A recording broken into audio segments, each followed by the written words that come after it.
Quando Ana perguntou onde iria dormir naquela noite gelada, ela não esperava resposta alguma. Afinal, toda a vila já havia deixado claro que uma mulher sozinha como ela não merecia nem um canto de chão para se deitar.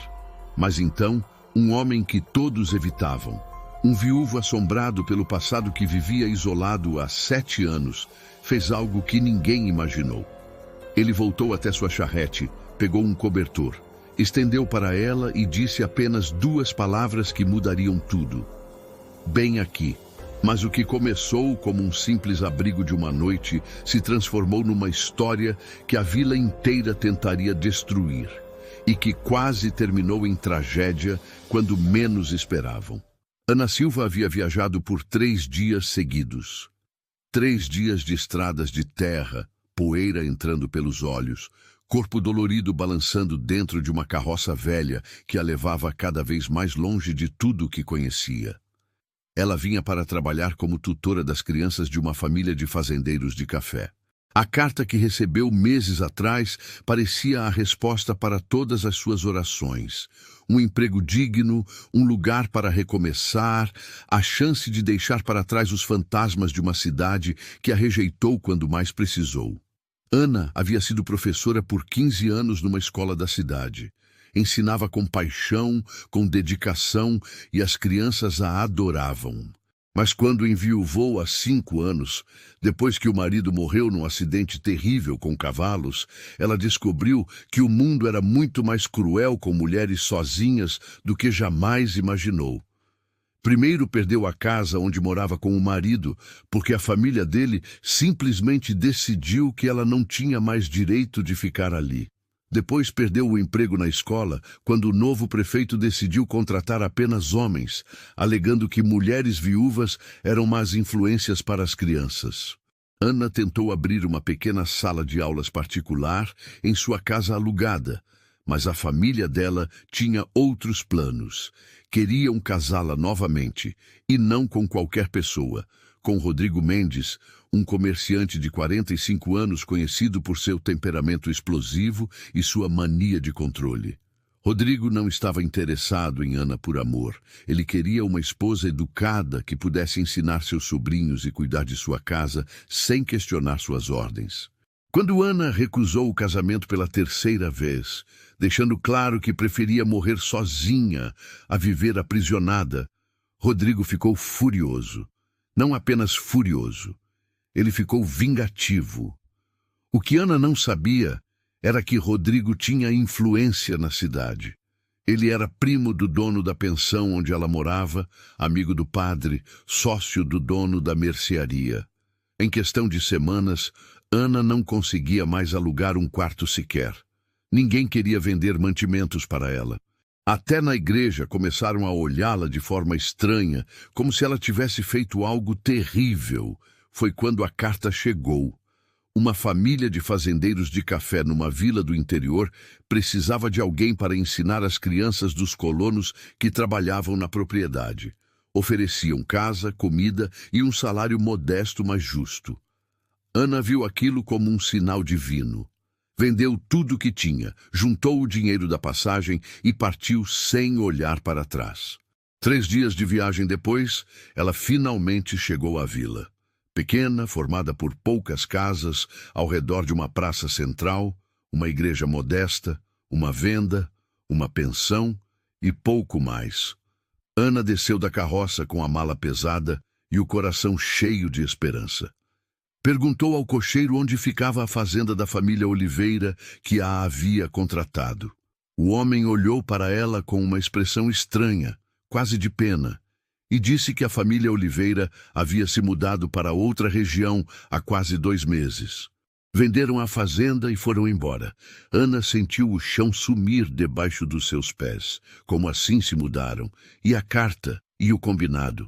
O cocheiro apenas deu de ombros, pegou o pagamento dela e foi embora, deixando-a sozinha na praça da vila, com sua mala aos pés e nenhum lugar para ir.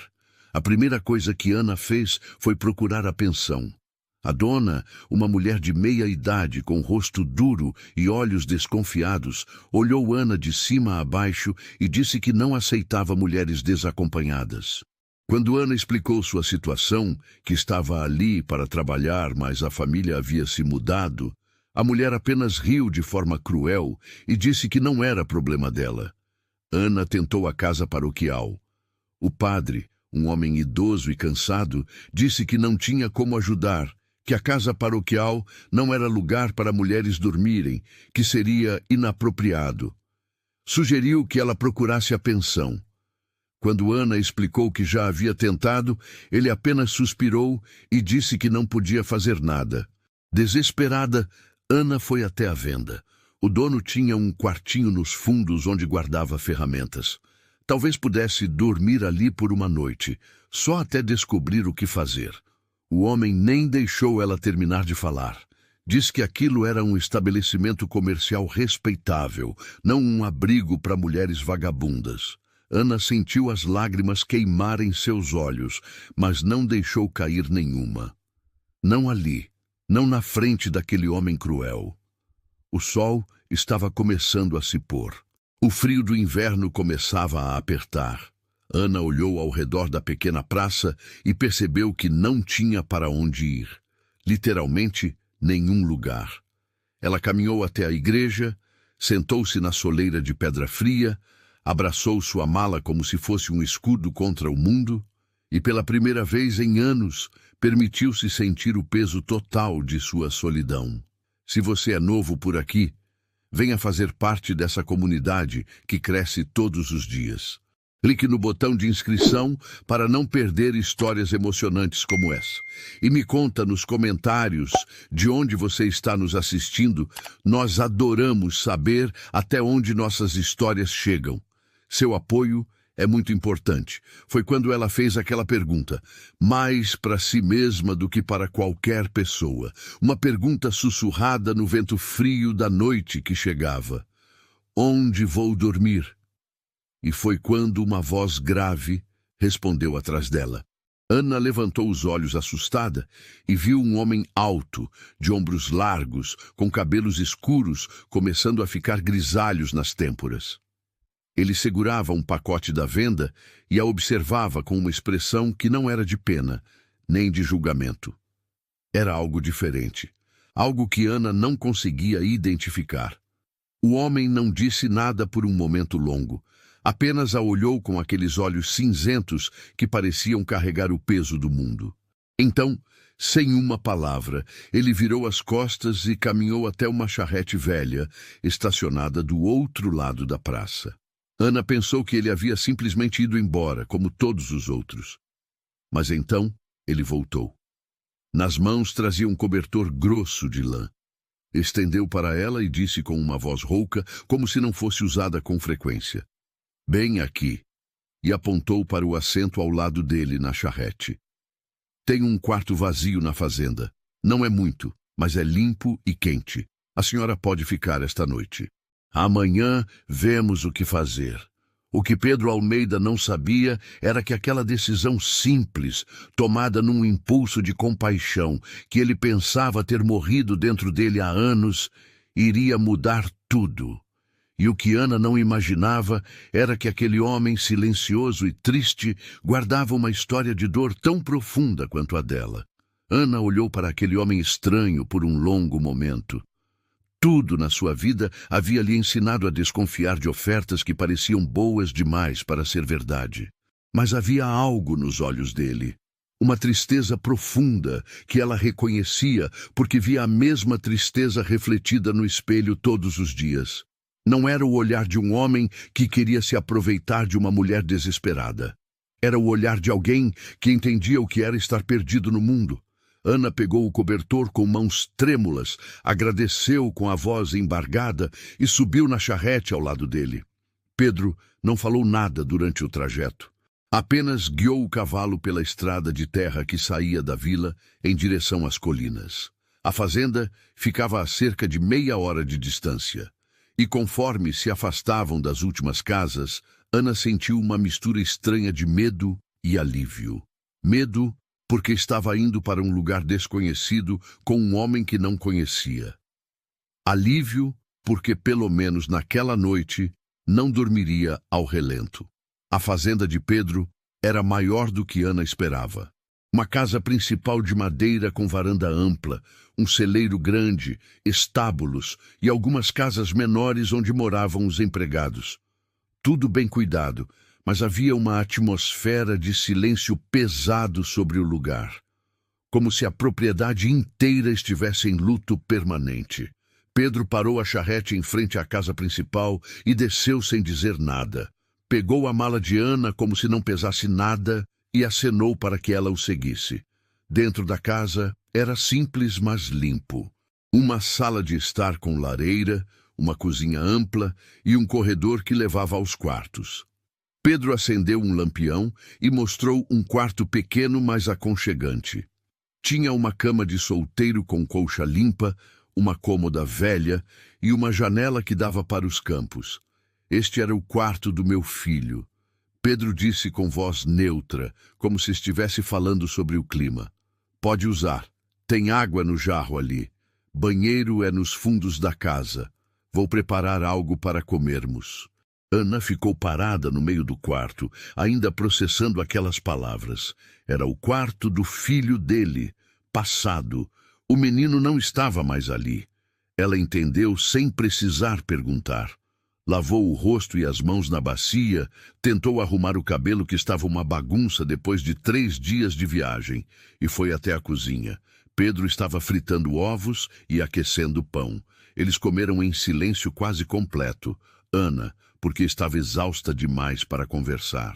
Pedro, porque claramente não era homem de muitas palavras. Depois da refeição simples, mas satisfatória, Pedro disse que ela poderia descansar, que no dia seguinte conversariam sobre o que fazer. Ana agradeceu novamente e foi para o quarto. Deitou na cama limpa, puxou o cobertor até o queixo e, pela primeira vez em meses, sentiu-se segura o suficiente para dormir profundamente.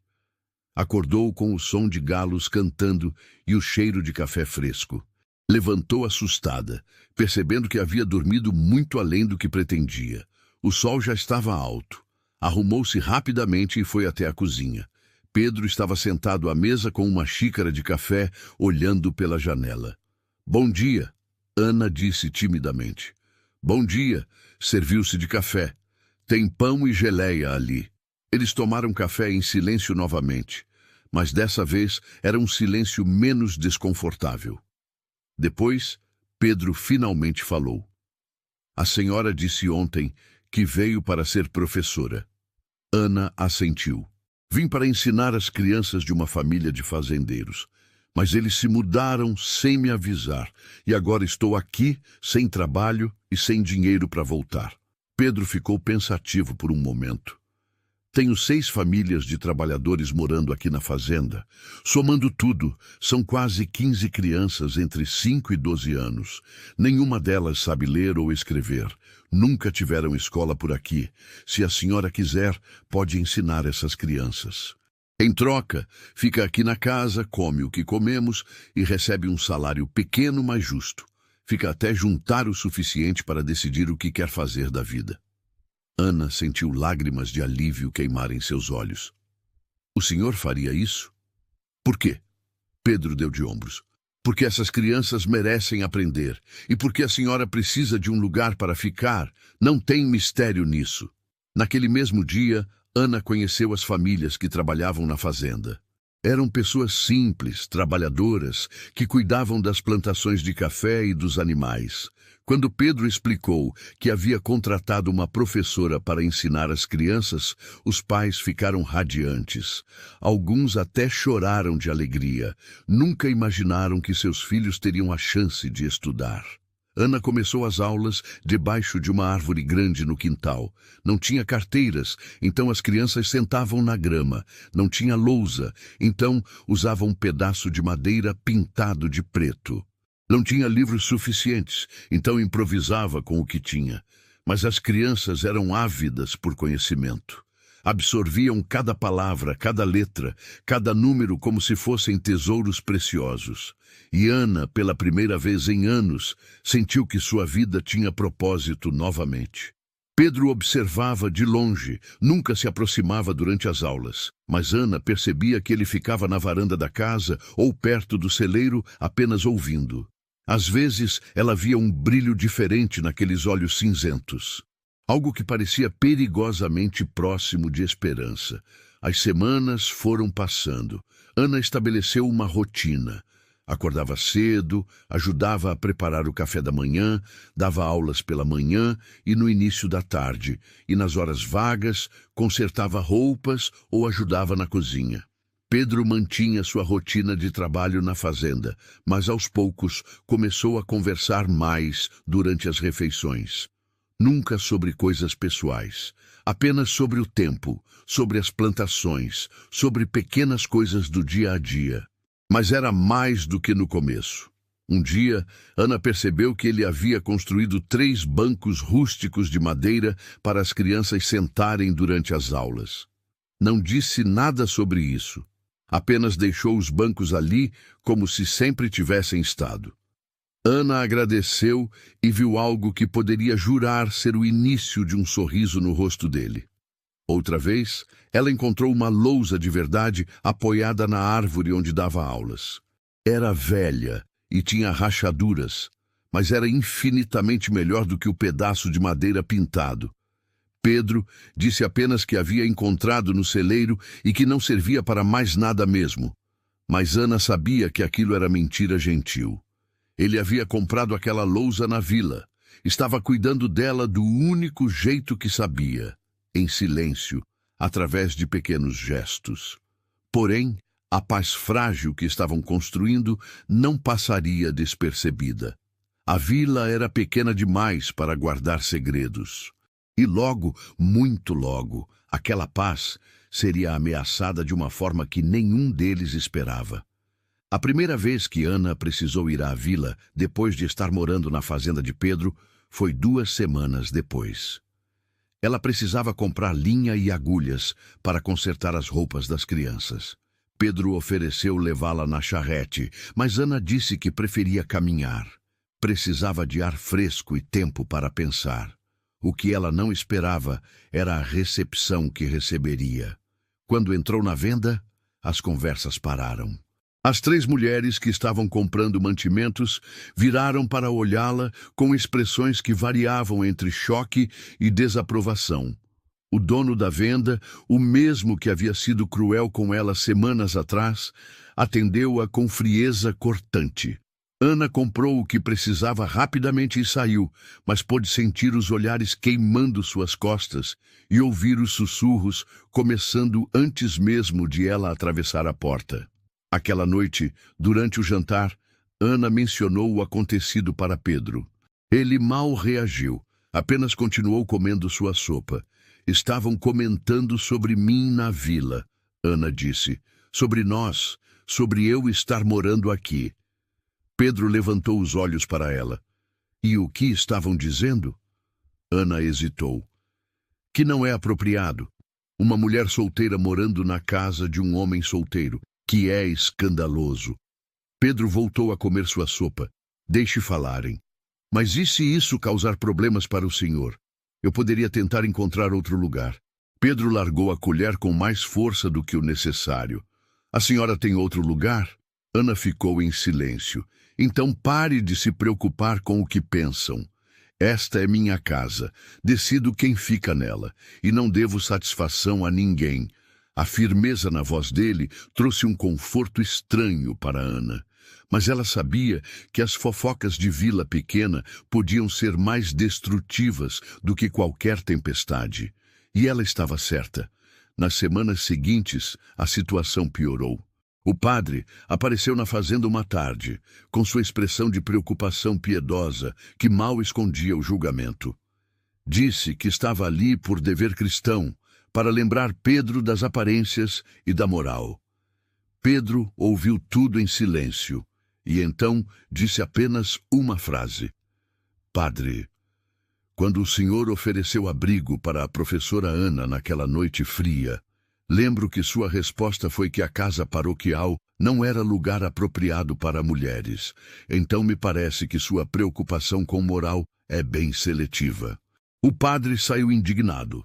A dona da pensão começou a espalhar histórias cada vez mais absurdas, que Ana estava se aproveitando de um homem viúvo e vulnerável, que ela havia planejado tudo desde o começo, que era uma mulher de moral duvidosa que enganou uma família para conseguir chegar à vila. Algumas mães até começaram a questionar se deveriam continuar mandando os filhos para as aulas com Ana. Mas algo inesperado aconteceu. Os pais das crianças, as famílias que trabalhavam na fazenda de Pedro, saíram em defesa de Ana. Disseram que ela era uma professora dedicada e respeitosa, que seus filhos estavam aprendendo coisas que jamais imaginariam poder aprender, que ela tratava as crianças com carinho e paciência, e que se a vila tinha problema com uma mulher honesta trabalhando honestamente, então o problema estava na vila, não na professora. Isso criou uma divisão na pequena comunidade. De um lado, os moradores da vila com suas certezas rígidas sobre moral e propriedade. Do outro, as famílias da fazenda e alguns poucos que conseguiam ver além das aparências. Ana tentava ignorar tudo isso e focar no seu trabalho, mas era difícil. Ela via como Pedro ficava mais tenso cada vez que precisavam ir à vila. Via como ele cerrava a mandíbula quando passavam por grupos de pessoas que paravam de conversar para olhá-los com desaprovação. Uma noite, depois de um dia particularmente difícil, Ana estava sentada na varanda da casa olhando as estrelas. Pedro saiu e sentou ao seu lado. Pela primeira vez, ela percebeu como ele parecia cansado. "Lamento por tudo isso", Ana disse baixinho, "por causar problemas para o senhor." Pedro ficou em silêncio por um longo momento. Então começou a falar. E Ana percebeu que aquela seria a primeira vez que ele realmente compartilharia algo pessoal. "Perdi minha esposa e meu filho há 7 anos. Pedro disse com voz rouca. "Febre amarela, levou os 2 em menos de uma semana. Meu filho tinha apenas 6 anos. Depois disso, continuei tocando a fazenda porque era tudo que sabia fazer. Mas era só isso. Existir, não viver. Há 4 anos, concordei em levar uma família de colonos até outra região. Estrada era ruim, mas eu conhecia bem o caminho. Só que numa ponte velha, algo assustou os cavalos. A carroça tombou. O pai da família morreu na hora. A mãe e as crianças sobreviveram, mas ficaram feridas. Eu saí ileso." Ele parou, e Ana viu suas mãos tremerem levemente. "Desde então, me fechei completamente. Parei de ir à vila a não ser quando extremamente necessário. Parei de conversar com as pessoas. Parei de sentir qualquer coisa. E a vila me deixou em paz, porque decidiram que eu era um coitado digno de pena. Mas sabe o que descobri nessas últimas semanas?" Pedro virou-se para olhar Ana diretamente. "Descobri que prefiro ser julgado por ajudar alguém do que ser deixado em paz por não fazer nada. A senhora trouxe vida de volta para esta casa.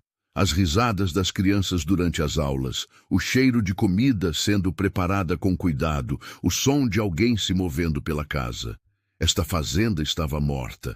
Agora está começando a respirar novamente. Então, não se desculpe. Nunca se desculpe por isso." Ana sentiu as lágrimas rolarem pelo rosto. "Obrigada." Foi tudo que conseguiu dizer. Pedro assentiu e ficaram ali sentados em silêncio, mas era um silêncio diferente agora. Era o silêncio de 2 pessoas que finalmente entendiam uma a outra. 2 almas feridas que estavam começando, lenta e cuidadosamente, a se curar. Mas eles não sabiam que a tempestade real estava apenas começando e que seria muito pior do que simples fofocas de vila. A chegada de Rodrigo Mendes foi como uma nuvem escura cobrindo o sol. Ana estava dando aula debaixo da árvore, numa manhã ensolarada, quando viu uma charrete desconhecida se aproximando pela estrada. Seu coração disparou antes mesmo de reconhecer o homem que a dirigia. Quando Rodrigo desceu da charrete com aquele sorriso que nunca chegava aos olhos, Ana soube que seus piores pesadelos haviam encontrado o caminho até ali. As crianças perceberam a tensão imediata no corpo da professora e ficaram quietas. Rodrigo caminhou até elas, com passos deliberadamente lentos, saboreando o medo que via nos olhos de Ana. Que cena tocante, ele disse com voz melosa. A professora e seus alunos. Quase parece respeitável. Quase. O que você quer aqui, Rodrigo? Ana conseguiu perguntar, mantendo a voz firme apesar do medo. Vim buscar o que é meu. Você não é de ninguém. Fui muito paciente, Ana. Muito generoso. Dei tempo para você perceber seu erro. Mas fugir assim, sem uma palavra, causando vergonha para minha família, isso não pode ficar sem consequências. Pedro apareceu do celeiro naquele momento, carregando ferramentas. Quando viu o estranho perto de Ana e das crianças, largou tudo e caminhou rapidamente em direção a eles. Quem é o Senhor e o que quer em minha propriedade? A voz de Pedro era baixa, mas carregada de ameaça. Rodrigo virou-se com aquele sorriso falso ainda no rosto. Ah, você deve ser o fazendeiro bondoso que deu abrigo para minha noiva. Que gesto cristão, embora um tanto inadequado, não acha? Ana não é sua noiva. Ana disse entre dentes. Nunca foi e nunca será. Detalhes. Rodrigo deu de ombros. O importante é que seus pais e eu tínhamos um acordo. Você me deve uma explicação e compensação pelos danos que causou à minha reputação. Pedro se colocou entre Rodrigo e Ana. O senhor precisa sair da minha propriedade, agora. Rodrigo riu. Vejo que a situação é pior do que imaginei. Uma mulher fugitiva morando sozinha com um homem. Escândalos assim têm consequências, meu caro, para ambos. Vou dar um dia para Ana juntar suas coisas e voltar comigo. Se não fizer isso, será forçado a tomar medidas. Que medidas? Pedro perguntou, os punhos fechados. Rodrigo sorriu com malícia. Conheço pessoas influentes. Um juiz de paz que pode questionar a propriedade desta fazenda. Um promotor que pode investigar arranjos imorais. Tenho recursos para tornar a vida de vocês dois muito difícil. E vou usar todos eles, se necessário. Rodrigo voltou para sua charrete, mas antes de partir, disse mais uma coisa. Ana, você sempre foi teimosa demais para seu próprio bem, mas teimosia não paga contas, não compra comida e não protege quem você arrasta para seus problemas. Pense nisso. Ele foi embora deixando um silêncio pesado. As crianças estavam assustadas, Ana estava tremendo, Pedro estava furioso. Ele a seguiu quando ela entrou correndo para dentro da casa. Ana estava na sala de estar, caminhando de um lado para o outro, com as mãos nos cabelos. Eu preciso ir embora, ela disse com voz desesperada. Preciso sair daqui antes que ele cumpra as ameaças, antes que cause problemas para o senhor. Você não vai a lugar nenhum, mas ele pode. Ele vai, não me importa. Ana parou de caminhar e olhou para Pedro com lágrimas nos olhos. Como pode não se importar? Ele pode tirar sua fazenda, pode inventar mentiras, pode destruir tudo o que o Senhor construiu. E você acha que vou deixar um homem como aquele intimidar você? Intimidar a nós? Pedro deu um passo em direção a ela. Passei 7 anos deixando o mundo me empurrar para a escuridão. Deixando a culpa me consumir, deixando o medo me paralisar. Não vou fazer isso de novo. Não por ele, não por ninguém. Esta história está mexendo com você? Então, considere apoiar nosso trabalho clicando em Valeu Demais. O botão Valeu Demais é uma forma de contribuir financeiramente para que possamos continuar trazendo histórias que tocam a alma como essa. Seu apoio faz diferença. Mas aquela noite, deitada em seu quarto, Ana não conseguia dormir. Rodrigo não estava blefando. Ela conhecia aquele homem. Ele era capaz de cumprir cada uma daquelas ameaças. E pior, era capaz de inventar coisas ainda piores. No dia seguinte, Rodrigo voltou. Dessa vez, não veio até a fazenda. Ficou na vila, espalhando histórias. Conversou com o padre, com a dona da pensão e com o dono da venda. Disse que Ana havia fugido com dinheiro que ele havia investido em preparativos para o casamento. Que ela era conhecida por enganar homens mais velhos e vulneráveis. Que provavelmente estava fazendo o mesmo com Pedro. As fofocas que já eram ruins ficaram venenosas. Algumas famílias começaram a hesitar em mandar os filhos para as aulas. O padre apareceu novamente, dessa vez mais insistente. Disse que havia recebido informações preocupantes, que talvez fosse melhor para todos se Ana deixasse a região. Pedro o expulsou da fazenda com palavras que um padre provavelmente nunca tinha ouvido antes na vida. Rodrigo, então, foi ao juiz de paz da região. Apresentou documentos falsificados que sugeriam que ele e Ana tinham um compromisso formal. Alegou que ela havia fugido com bens que pertenciam a ele. O juiz, um homem velho e facilmente influenciado, disse que precisaria investigar a situação. Que talvez Ana precisasse voltar até a cidade de onde veio para esclarecer as acusações. Pedro contratou um advogado da cidade maior mais próxima. Mas o advogado foi claro. Casos como aquele podiam se arrastar por meses, e enquanto isso, a reputação de ambos seria destruída. A fazenda poderia ser afetada. Os trabalhadores poderiam ser questionados. Seria um pesadelo legal e social.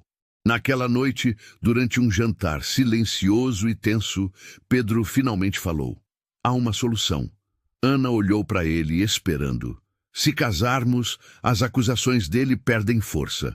Você não seria mais uma mulher solteira em situação questionável. Seria minha esposa, legalmente protegida, e ele não teria base para suas alegações. Ana ficou em silêncio por um longo momento. Isso seria justo com o Senhor. Casar por conveniência, por proteção legal. Pedro a olhou com aqueles olhos cinzentos que agora ela conhecia tão bem. Quem disse que seria só por conveniência? O coração de Ana saltou. O que o senhor está dizendo? Estou dizendo que nestas últimas semanas você trouxe mais luz para a minha vida do que tive em 7 anos. Estou dizendo que acordo pensando no som da sua voz, ensinando as crianças. Estou dizendo que esta casa finalmente voltou a parecer um lar. Pedro respirou fundo. Não sou bom com palavras bonitas. Não sei fazer declarações românticas, mas sei que não quero que você vá embora. E se casar comigo significa proteger você daquele homem e dar a nós dois uma chance de construir algo real, então é isso que quero fazer. Ana sentiu as lágrimas rolarem. Mas e se eu não conseguir lhe dar filhos? O médico disse. Eu sei o que o médico disse. Rodrigo se certificou de que eu soubesse. Pedro interrompeu. Já tive um filho. Já perdi um filho. Não preciso de outro para ser feliz. Preciso de você, de sua força, de sua risada, de sua companhia. Se vier com tudo isso, então já é mais do que suficiente. Então sim, Ana sussurrou. Sim, eu aceito casar com você. Mas não por ele se colocou entre nós, mas quando o coração dela finalmente permitiu. O casamento foi simples e rápido. Aconteceu numa tarde de quarta-feira na pequena capela da vila, com apenas as famílias que trabalhavam na fazenda como testemunhas. O padre realizou a cerimônia com expressão de desaprovação, mas não podia recusar um casamento legal. Ana usava um vestido simples, mas bonito que havia sido da esposa de Pedro. Ele tinha ajustado pessoalmente para servir nela, e quando Ana saiu do quarto usando aquele vestido azul claro, viu algo nos olhos de Pedro que tirou seu fôlego. Não era mais só tristeza, era algo novo, algo que parecia perigosamente próximo de esperança, misturada com ternura. Durante a cerimônia, quando chegou a hora dos votos, Pedro segurou as mãos de Ana com firmeza e disse palavras que não estavam no script tradicional. Prometo ser seu abrigo em qualquer tempestade. Prometo valorizar sua força em vez de tentar diminuí-la. Prometo que, nesta casa, você sempre terá voz, sempre terá escolha e sempre terá respeito. Ana, com lágrimas nos olhos, respondeu: prometo trazer luz para os cantos escuros. Prometo ficar ao seu lado nos dias difíceis. Prometo que juntos somos mais fortes do que qualquer coisa que tentem fazer contra nós. Quando se beijaram para selar os votos, foi um beijo suave, quase tímido, mas havia promessa nele, promessa de que aquilo que havia começado como necessidade estava se transformando em algo verdadeiro. A notícia do casamento se espalhou pela vila como fogo. Rodrigo ficou furioso. Apareceu na fazenda no dia seguinte gritando acusações. Dizia que o casamento era uma farsa, que Ana havia seduzido um homem vulnerável, que ele não aceitaria aquela humilhação. Pedro enfrentou Rodrigo na varanda da casa com Ana ao seu lado. Agora ela é minha esposa legalmente. Suas acusações não têm mais fundamento. Sugiro que volte para de onde veio antes que eu perca a paciência. Rodrigo apontou o dedo para eles com ódio nos olhos. Vocês acham que isso termina aqui? Estão enganados, muito enganados. Ele foi embora, mas sua ameaça ficou pendurada no ar como uma nuvem de tempestade. E 3 dias depois, ficou claro que Rodrigo não havia desistido. Ele havia apenas mudado de estratégia. Apareceu na vila com 2 homens bem vestidos. Um era advogado de uma cidade grande. O outro se apresentou como representante de uma companhia que estava interessada em comprar terras na região para expansão de plantações. Eles começaram a fazer perguntas sobre a fazenda de Pedro, sobre há quanto tempo ele era dono, sobre documentos de propriedade, sobre dívidas. Pedro descobriu que Rodrigo estava tentando encontrar qualquer brecha legal para questionar a propriedade da fazenda. Estava oferecendo dinheiro para pessoas que pudessem testemunhar contra o caráter de Pedro. Estava tentando subornar o juiz de paz para criar complicações burocráticas. A estratégia era clara. Se não podia ter Ana de volta, destruiria a vida que ela estava construindo. Faria com que eles perdessem tudo. A pressão foi aumentando. O advogado de Pedro disse que, tecnicamente, não havia nada ilegal no que Rodrigo estava fazendo. Ele estava apenas fazendo perguntas, oferecendo comprar propriedades, conversando com pessoas. Nada que pudesse ser provado como assédio ou ameaça direta. Mas todos sabiam o que estava acontecendo. Era uma guerra silenciosa. E Rodrigo tinha recursos que eles não tinham. Ana via Pedro ficando cada vez mais tenso. Ele trabalhava mais horas, dormia menos, falava ainda menos do que o normal. Uma noite ela o encontrou no celeiro, sentado no escuro, com a cabeça entre as mãos. Sentou-se ao lado dele sem dizer nada. Depois de um longo silêncio, Pedro falou: talvez ele tenha razão. Talvez você estaria melhor longe de mim, longe desta confusão toda. Não diga isso, nunca diga isso, mas olha o que está acontecendo. Por minha causa você, por nossa causa. Ana interrompeu. Por nossa causa. Não é só sobre mim ou só sobre você, é sobre nós. E não vou deixar que aquele homem destrua o que estamos construindo. Mas na manhã seguinte, a situação piorou de uma forma que ninguém esperava. Rodrigo conseguiu convencer 3 dos trabalhadores da fazenda a prestarem depoimento ao juiz. Não sobre nada ilegal, mas sobre o comportamento de Ana antes do casamento. Sobre como ela morava na casa de Pedro sem ser casada. Sobre como era inapropriado. Os homens foram pressionados com ameaças veladas sobre suas próprias situações. 2 deles tinham dívidas que Rodrigo ameaçou cobrar imediatamente. O terceiro tinha um filho doente e Rodrigo ofereceu pagar o tratamento em troca do testemunho. Foram colocados numa posição impossível. Quando Pedro descobriu, ficou devastado. Não pela traição, mas porque entendia a posição daqueles homens. Eles tinham famílias para alimentar, filhos para proteger. Não podiam se dar ao luxo de serem heróis. Chamou os 3 e disse que não os julgava, que entendia. mas pediu que pensassem bem se queriam mesmo ajudar um homem como Rodrigo a destruir algo bom. Os homens saíram cabisbaixos e envergonhados.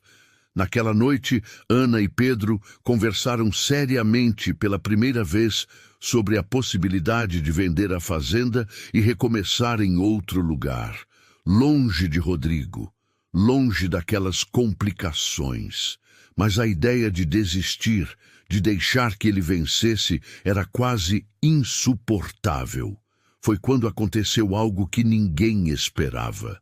Na manhã seguinte, os 3 trabalhadores que haviam concordado em testemunhar contra Pedro apareceram na porta da casa. Mas não estavam sozinhos. Estavam com suas esposas, seus filhos e as outras famílias da fazenda. O mais velho deles falou: "Conversamos durante toda a noite. Nossas mulheres nos fizeram lembrar do que é certo. A senhora Ana ensina nossos filhos com dedicação. O senhor Pedro sempre nos tratou com justiça. Não vamos ajudar aquele homem da cidade a destruir isso. Não importa o que ele ameace fazer." Pedro ficou sem palavras. Ana começou a chorar. As mulheres se aproximaram e abraçaram Ana, dizendo que ela era uma delas agora, que família protege família e que não deixariam que um estranho viesse plantar discórdia entre eles. Aquele foi um momento de virada, mas a guerra ainda não havia terminado. Rodrigo ainda tinha uma carta na manga, e essa carta quase custaria a vida de Pedro. A mudança no tempo foi súbita. Uma frente fria chegou, trazendo chuvas pesadas e temperatura que caiu drasticamente em questão de dias.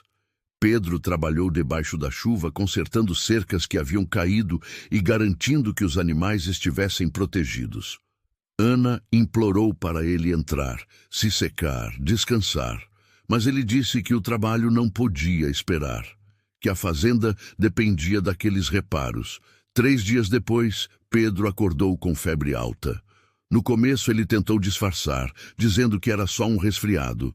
Mas Ana viu como ele tremia mesmo perto do fogo, como sua pele estava quente demais, como sua respiração estava pesada. Chamou o médico da vila, um homem idoso que veio de má vontade por causa de todas as fofocas. O médico examinou Pedro e seu rosto ficou sério. É uma infecção nos pulmões, grave. Ele precisa de repouso completo, medicamentos e cuidados constantes. E mesmo assim, sua expressão dizia o que ele não falou em voz alta. Mesmo assim, talvez não fosse suficiente. Ana transformou-se numa enfermeira dedicada. Não saiu do lado de Pedro por um segundo. Dava-lhe os remédios nos horários exatos. Trocava as compressas frias para baixar a febre. Forçava-o a beber água, mesmo quando ele estava delirando demais para reconhecê-la. As famílias da fazenda se revezavam, trazendo comida, cuidando das tarefas e oferecendo ajuda. Mas era Ana quem estava ali, noite e dia, recusando-se a descansar. No 3º dia de febre alta, Pedro começou a delirar. Chamava pela esposa falecida, pelo filho pequeno. Revivia o acidente da carroça, gritando avisos que chegavam tarde demais. Pedia perdão para pessoas que não estavam mais ali para ouvir. Ana segurava sua mão e falava com ele constantemente. "Você precisa lutar. Precisa voltar para mim. Ainda temos tanto para viver juntos. As crianças precisam ver você construir aquela escola de verdade que prometeu. Eu preciso de você. Por favor, não me deixe." Mas a febre só piorava. O médico voltou no 4º dia e sua expressão era sombria. "Fiz tudo o que pude. Agora é com Deus." Se a febre não quebrar nas próximas 24 horas, ele fez uma pausa significativa. Seria bom chamar um padre. Ana recusou-se a aceitar aquilo. Recusou-se a acreditar que depois de finalmente encontrarem um ao outro, depois de finalmente terem uma chance de serem felizes, tudo terminaria assim. Continuou cuidando de Pedro com uma determinação feroz. Falava com ele sobre o futuro que teriam, sobre a escola que construiriam, sobre os anos que passariam juntos, sobre como ela o amava. E foi a primeira vez que disse aquelas palavras em voz alta. Eu te amo, Pedro.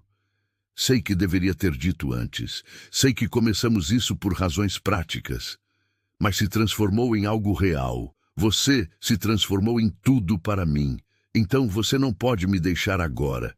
Não quando finalmente admiti isso. Foi na sexta noite, quando Ana estava quase caindo de exaustão, que Pedro abriu os olhos. Pela primeira vez em dias, estavam claros. Ele olhou para ela e sua voz saiu rouca, mas compreensível. Você disse que me ama.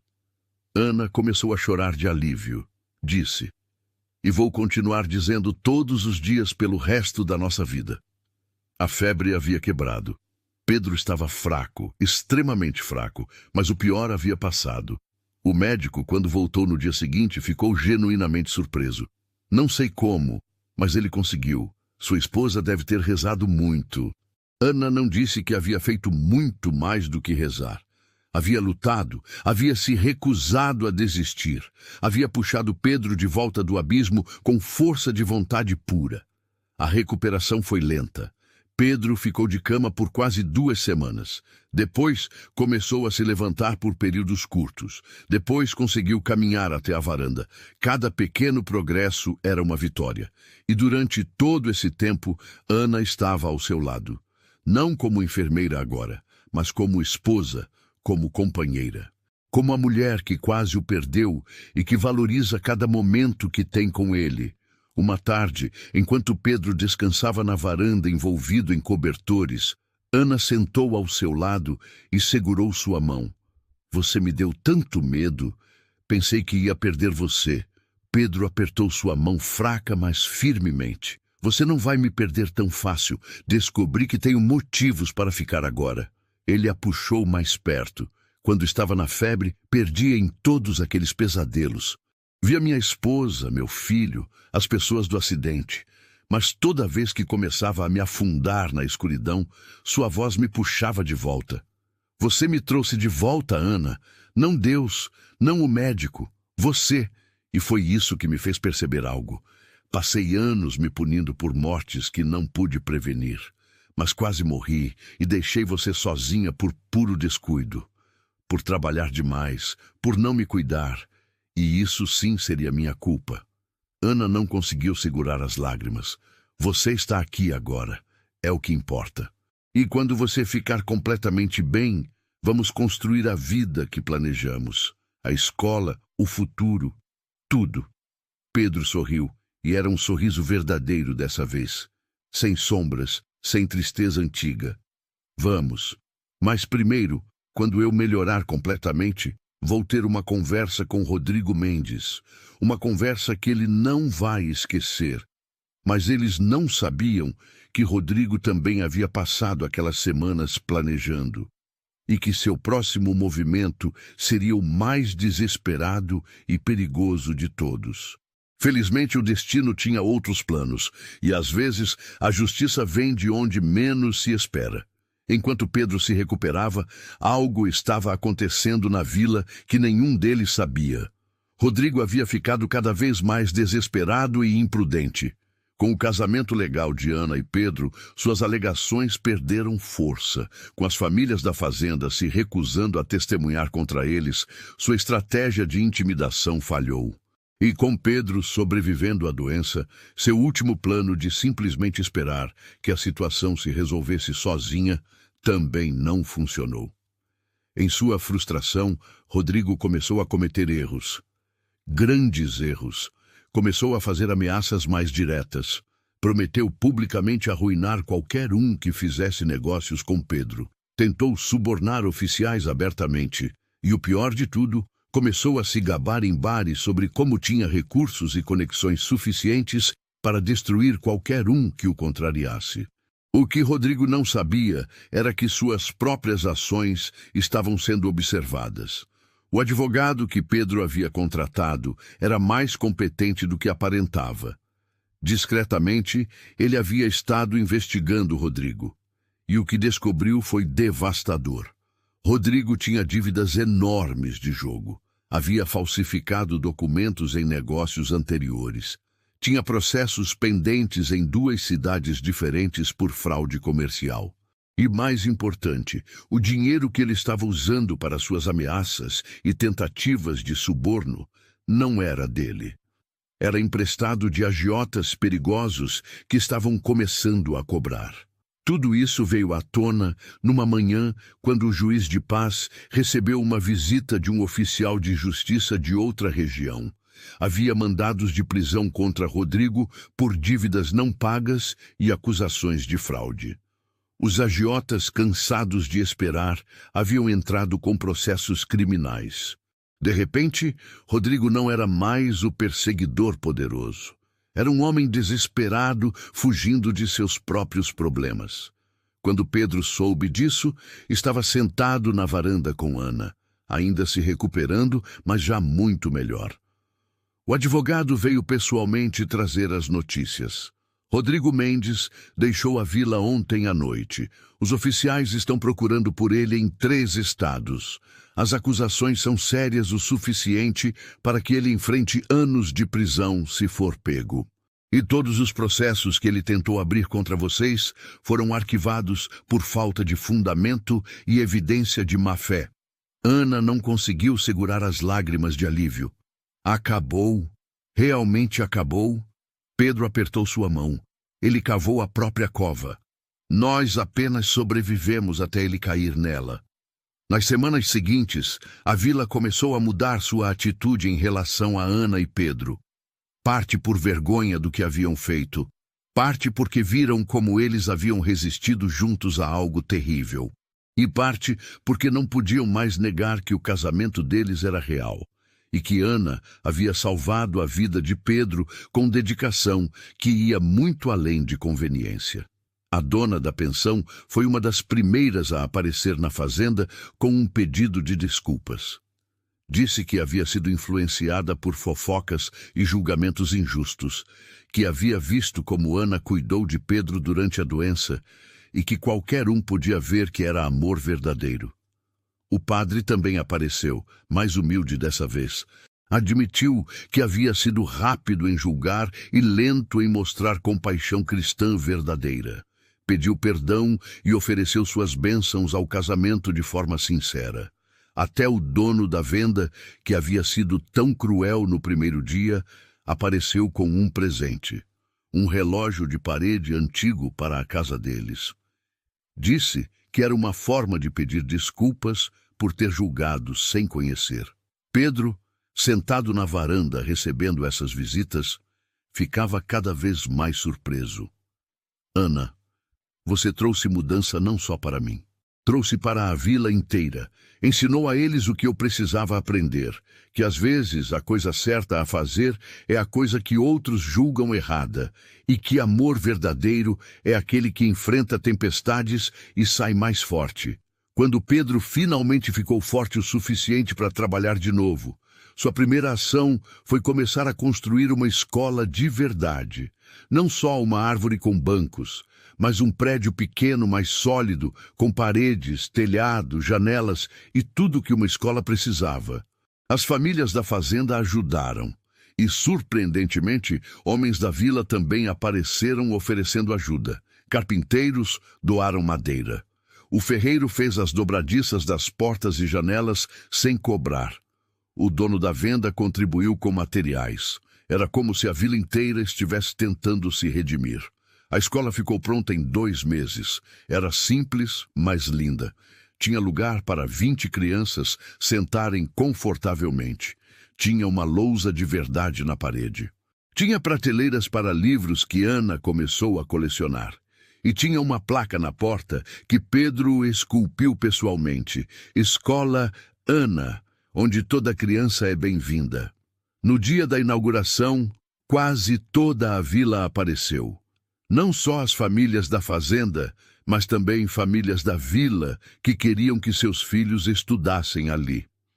Ana, de pé na frente da pequena escola com Pedro ao seu lado, sentiu uma emoção tão grande que mal conseguia falar. Aquilo que havia começado com ela sentada sozinha e desesperada na soleira de uma igreja tinha se transformado nisso. Uma escola, um lar, uma família, um amor verdadeiro, um propósito. Pedro a puxou para um abraço na frente de todos. Você merece isso tudo e mais. Você transformou desespero em esperança, solidão em comunidade, e transformou meu coração morto em algo que bate de novo. Ana olhou para ele com lágrimas de felicidade. Nós fizemos isso juntos. Bem aqui, Pedro. Bem aqui é onde sempre deveríamos estar. E foi ali, na frente daquela escola pequena, mas cheia de promessas, que Pedro beijou Ana pela primeira vez, desde que haviam se casado com amor verdadeiro, em vez de conveniência legal. E todos que assistiram souberam que aquela era uma história que seria contada por gerações. Os meses que se seguiram trouxeram uma paz que nenhum deles havia conhecido antes. A escola prosperou além de qualquer expectativa. Ana ensinava não só as crianças da fazenda e da vila, mas também começou aulas noturnas para adultos que nunca haviam aprendido a ler e escrever. Homens e mulheres que trabalhavam o dia inteiro vinham à noite, cansados, mas determinados para aprender. Pedro construiu mais bancos para acomodar todos. A fazenda também prosperou, com Pedro finalmente permitindo-se viver em vez de apenas existir. Ele trouxe de volta a energia que havia perdido anos atrás. Fez melhorias, expandiu plantações, tratou seus trabalhadores ainda melhor. A propriedade se tornou conhecida na região como um lugar onde as pessoas eram valorizadas e onde havia oportunidade para crescer. E a casa que antes era silenciosa e morta, agora vivia. Havia risos durante as refeições, conversas na varanda ao entardecer, música vinda da sala onde Ana havia começado a tocar o velho piano que estava encostado e esquecido. Havia vida, havia amor, havia futuro. Uma tarde, 6 meses depois da inauguração da escola, Ana estava corrigindo cadernos quando Pedro entrou com uma expressão estranha no rosto. Segurava uma carta. Ela olhou para ele com curiosidade. O que é? É do advogado. Pedro sentou ao lado dela. Lembra que ele estava investigando se havia alguma forma de processar Rodrigo pelos danos que tentou causar? Ana assentiu. Bom, não vamos precisar fazer nada. Rodrigo foi preso em outra região. As acusações de fraude foram comprovadas. Ele vai ficar anos na cadeia. E mais, ele confessou que havia falsificado os documentos sobre o suposto acordo de casamento com você. Admitiu tudo esperando reduzir a sentença. Ana ficou em silêncio por um momento, processando. Então, acabou mesmo. Completamente. Pedro pegou sua mão. Completamente. Ele não pode mais te ameaçar. Me ameaçar, ou ameaçar o que construímos. Está preso por seus próprios crimes. Ana sentiu um peso que nem sabia que ainda carregava ser tirado de seus ombros.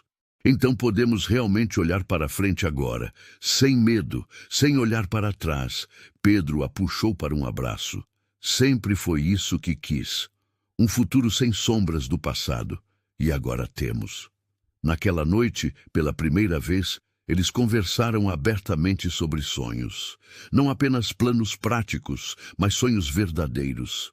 Ana queria expandir a escola, talvez trazer mais professores, criar uma pequena biblioteca. Pedro queria viajar com ela, mostrar-lhe lugares que ele conhecia, fazer coisas que nunca fez, porque estava preso em sua culpa. Queriam uma vida cheia, rica, vivida completamente. E mais importante, queriam viver essa vida juntos. Você sabe, Ana disse, apoiando a cabeça no ombro dele enquanto sentavam na varanda observando o pôr do sol. Quando estava sentada naquela soleira da igreja, tremendo de frio, achando que havia chegado ao fundo do poço, eu orei. Pedi a Deus que me mostrasse para onde ir, o que fazer, e então você apareceu. Pedro beijou o topo de sua cabeça. Eu também estava no fundo do poço, só que o meu era interno. Estava tão perdido na escuridão que nem percebia mais. E então te vi ali, sozinha, assustada, mas ainda assim com a cabeça erguida.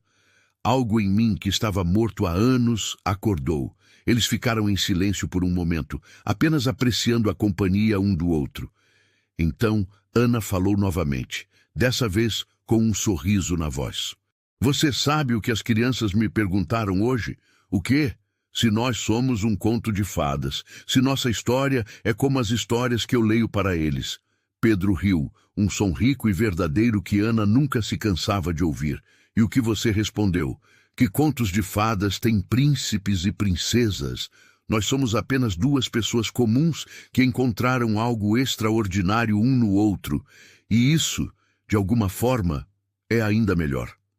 Pedro virou-se para olhá-la, seus olhos cinzentos brilhando com emoção. Você é extraordinária, Ana. Nunca comum, nunca será. E sou abençoado todos os dias por você ter feito aquela pergunta naquela noite fria. Onde vou dormir? E por ter confiado em mim quando eu disse.